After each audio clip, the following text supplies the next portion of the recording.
Hello, hello, we're live. How are you? Happy almost 4th of July, Monday evening, July 3rd. If you're coming across this anywhere on social media, this is streaming in multiple places. My name is Linda Downey, and who I am is a spiritual transformation coach. I work with women, helping them get out of stress, overwhelm, and burnout, overcoming past traumas, reconnecting to self. So that's who I am. And you might find this in, as I said, multiple places. If you are watching or you catch the replay later, please say hello. I would love to meet you and say hello back and maybe where you're from. And if I don't see your comment, I will go back and look in all the places and make sure that I get back to you. So it's so nice to connect with you today. And tonight's conversation, or it's almost evening for me here in New Jersey, the conversation is about depression. I was actually in one of the groups that I run, and some people started talking about and wanted to chat going around depression. And it just reminded me of, how much that's a part of everyone's journey at some point, oftentimes anyway, and how oftentimes we really struggle. So the perspective I want to share with you today may be different than anything you've heard before. And let me back up a little again about my background. So I said who I am and what I do, but I have a functional health background. I was a functional health practitioner working with women with chronic health issues like fatigue and gut and brain fog and all of that. And I've moved sort of away from that into more of this stress, overwhelm, stuck emotions, past trauma space, because that is really what causes the health issues. So in my journey professionally and in my own journey in my life, this is a key part that I think a lot of people don't realize or haven't really heard about. So this is the perspective that I want to share with you. If you're someone who's had depression, if you find yourself sort of always operating at a low level of depression, it's kind of always there in the background, or you're going to see a doctor, maybe you have prescriptions, maybe you're always trying to change, that didn't work, let me try this, whatever.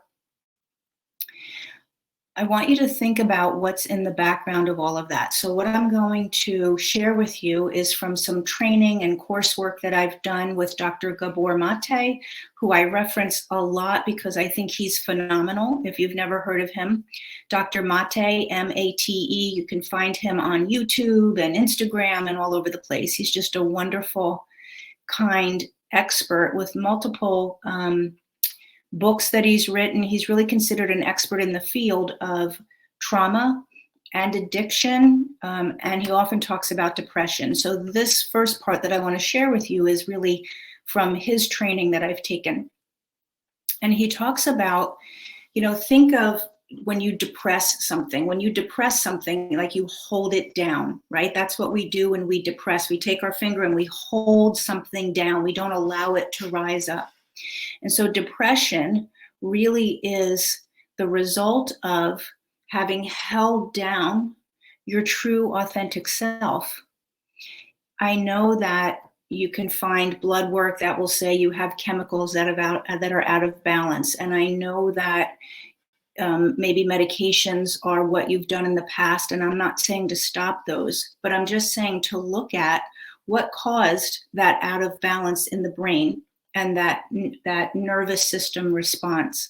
So when you think of being held down, and when I say holding down your authentic self, I want you to go back in your life, go back in your mind as far back as you can, even when you were a kid in grade school, first grade, second grade, fifth grade, whatever it is. Go back in your mind and think about how life was, maybe when you were out at school and in the world, maybe when you were home in your household, how life was for you, and how did you decide that you needed to cope, to show up in order to be recognized, in order to be acknowledged, in order to receive love, maybe in your house or maybe from your friends? What were the things that you decided you needed to do? What did you start to do to show up in a way that would get you a response back?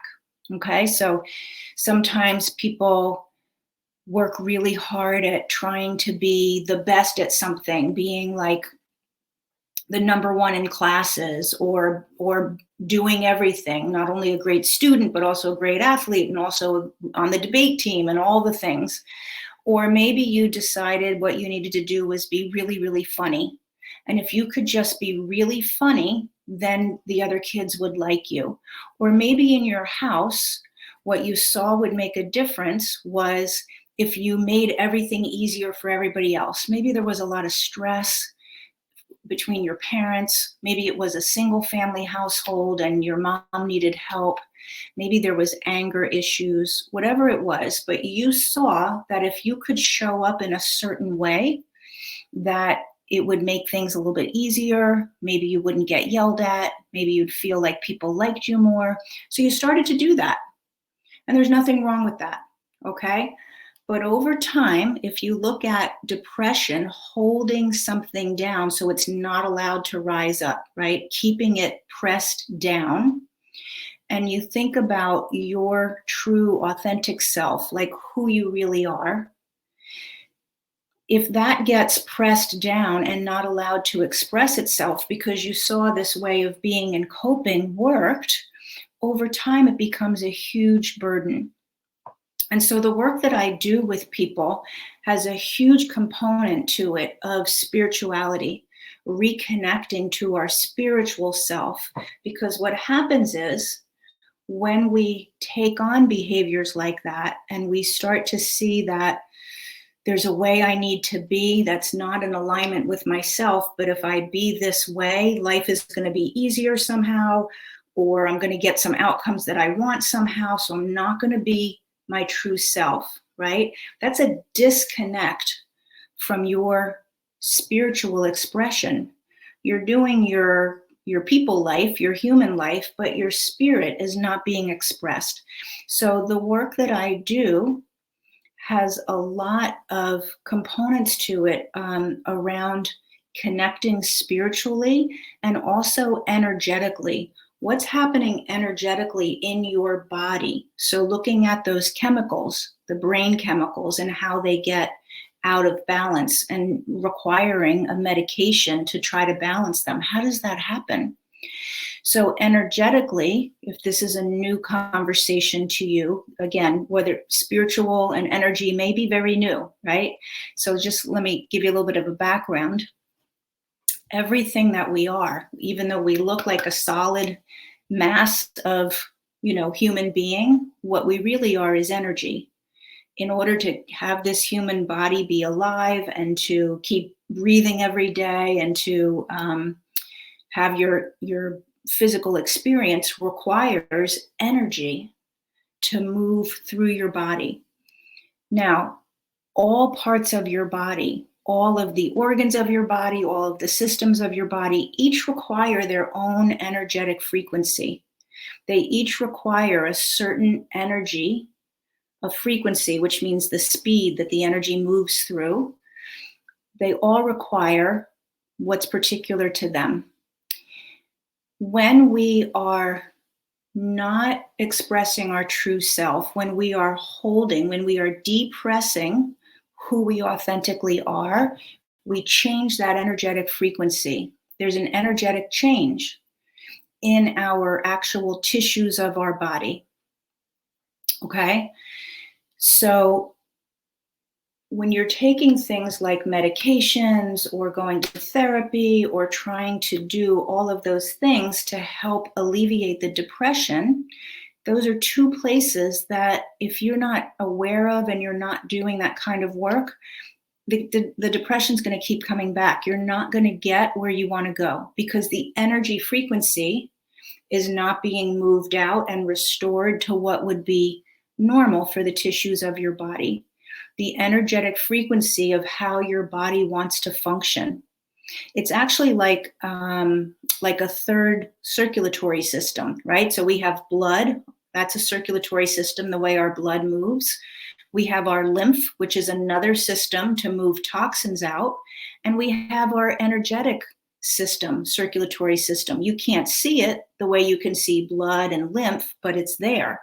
It's totally there. So if you're not moving the energy that got stuck there and held when you didn't speak up because it was safer to keep your mouth shut, or when you stopped really pursuing the things you loved because you got the message that you should be pursuing something else, or when you married someone or you were in a relationship, even though there were a lot of red flags saying, this really isn't the right one, this isn't the right thing, but you did it anyway, either because people thought it was the right thing, it was a great catch, or you were afraid if you didn't do that, you'd stay alone, or you went so far before you actually realized it, you just didn't see how you could back out now, right?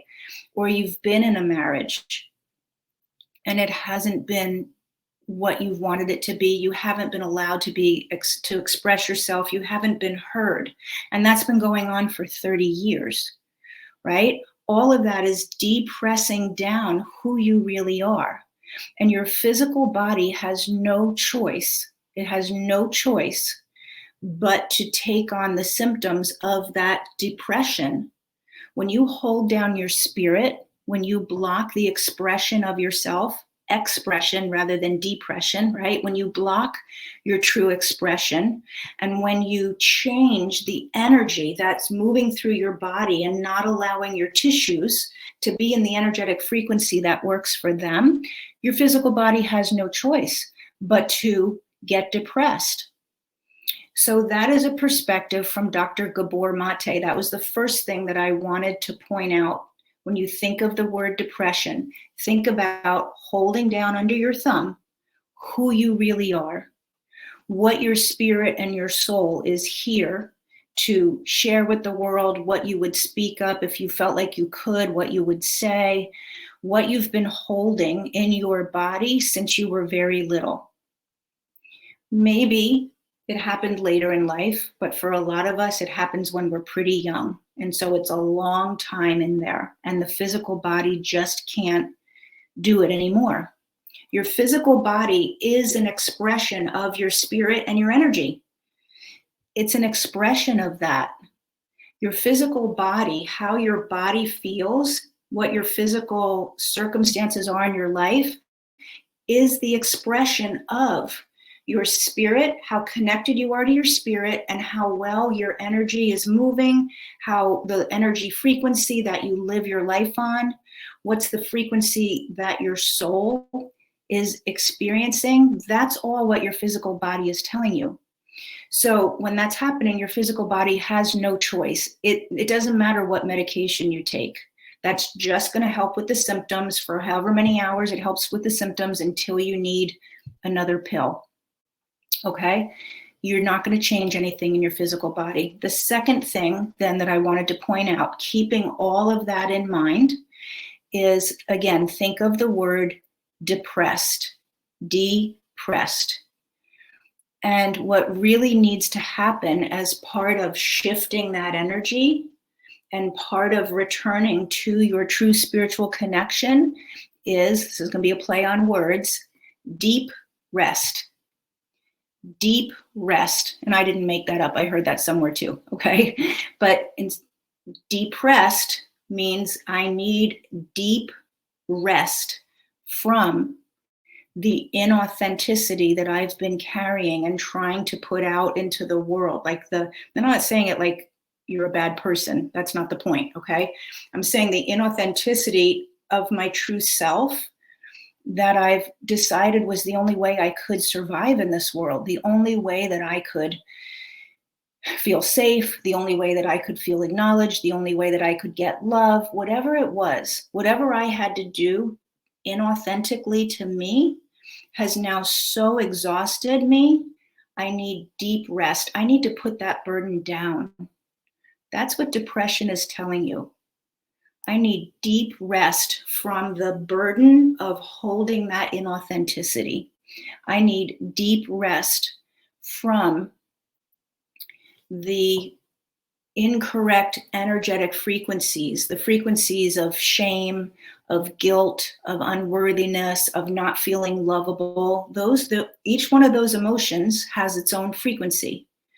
And when you're holding shame, I'm not good enough. That person left me because there must have been something wrong with me. My mother had these issues and it must have been something about me, which we decide when we're very little. So shame, guilt, sadness, grief. When we keep those frequencies of those different emotional energies in our body, it's exhausting. Your body can only do it for so long. So deep rest, that's what depressed can tell us. So that's a perspective. Again, I would love if you say hello and where you're listening from, and I will go back and check all of the comments. Is that something new that you've never heard before? And if it is, how does it resonate with you? Like, if you actually stop and think about it, is there a place where you go, yeah, actually, that feels right? That is how I've had to be in my life. That is what my childhood was like, or that is how my marriage has been for way too many years. Or I never loved what I was doing for a job in the world, and I just did it because I figured I needed the money, or whatever it is, just look to see, because that is what's in the background of your physical body and the chemicals that are going through your biochemistry of your endocrine system. Your endocrine system is the physical expression of your emotions. You have an emotion, boom, hormones are created and released in response to that emotion. So any emotion where you're angry, upset, afraid, excited, anything like that, cortisol. Just to put it in a nutshell, cortisol. There's some other ones too, but cortisol, adrenaline, right? Cortisol is a hormone. So whatever your emotion is, boom, there's a biochemical, physical representation of that emotion. When you're feeling love and you're bonding, like you're in a new relationship and you're all feeling in love, that's oxytocin. When you give birth to a baby, in order to bond with that baby, oxytocin. So you have these emotions and the hormones get produced. So your endocrine system is the physical expression of your emotions. That physical expression, those hormones, that biochemistry is responding to whether you've held yourself down, depressed, your true authentic self, or whether you've been lit up, allowed to be who you are, were able to speak what was true for you, got to make the choices in your life that really lit you up, didn't feel the pressure to be perfect, didn't feel like you had to work in order to receive love. You weren't worried about feeling safe in your household, maybe safe physically, or maybe just safe emotionally. If you felt a certain way and someone said, what's wrong with you? Why would you feel that way? Okay. So those are the two. If you joined me late, this conversation was about depression and about a different perspective than what's the medicine I need to take, what's the therapy that I need, but actually looking at the energetic and the spiritual component to that. So I wanted to give you a sense of that because that's the work that I do with the clients that I work with and in my own life as well. So if any of that is resonating with you, I'm going to pop into the comments. Let me see if I could do that right now. I want to pop into the comments a workshop that I'm going to be holding this week. It's a free workshop. You can just come, but we're going to go deeper than just like a 20-minute conversation. We're going to go a little bit deeper. Oh, thank you for responding. This person says, I have never heard depression described this way, and it makes perfect sense. I've done this all of my work life. I don't know how to get that deep rest. Yeah, well, so what we do, and it doesn't say your name, I apologize, but what we do is we look at what we need to do to make different choices and to allow ourselves to go in different directions than what we've allowed before, so that we can put that burden down and rest into the truth of who we are. That's what we do. So I should have gotten the link before I started, but it didn't occur to me. So I'm going to pop the link in the comments for the workshop. It's a free workshop. As long as you're registered, you'll get the recording. So even if you can't come live, register so you'll get the recording. And I'm going to go a lot deeper into health, whether it's things like depression or chronic health issues like autoimmune conditions, and how they're linked to past traumas in your life or stress that you're holding now, and your spirituality. So it's a lot of what this conversation is about, but we'll go deeper into it, and I'm going to give you some tools that you can use to take away from that workshop, some ways to really dig into your own life and some tools to start to shift that. So let me put that in the comments, and yeah, if there's anything else, please leave me any questions, but I'm glad that you were able to pop in and listen either now or later in the replay. And again, this is not like I made this up. Dr. Gabor Mate, who's a leading expert in trauma and addiction, he's a physician, written several books. The Body Doesn't Say No. All of a sudden it just went out of my head because there's another book by Bessel van der Kolk, The Body Keeps the Score, but that's his book. Anyway, Dr. Gabor Mate, if you've never heard of him, you may want to Google him or look him up or read some of his books. But I've taken several classes with him, and along with my other training and my spiritual training. He talks really about the trauma part. And then what I really saw was that the spirituality and the connection to your spiritual, the beingness of your spiritual self needs to be nurtured and uncovered and restored back to wholeness, to really return to wholeness so that you're not depressed. Okay, I'll look for your questions. Thank you for listening. Have a wonderful 4th of July tomorrow if you're doing anything fun. And the workshop is after 4th of July. It's Wednesday, Thursday, and Friday, 3 parts. And again, if you can't come live to any of them, you'll get the recording. So I hope to see you there, and just look in the comments for the link. Okay? All right, thanks so much. Have a great evening.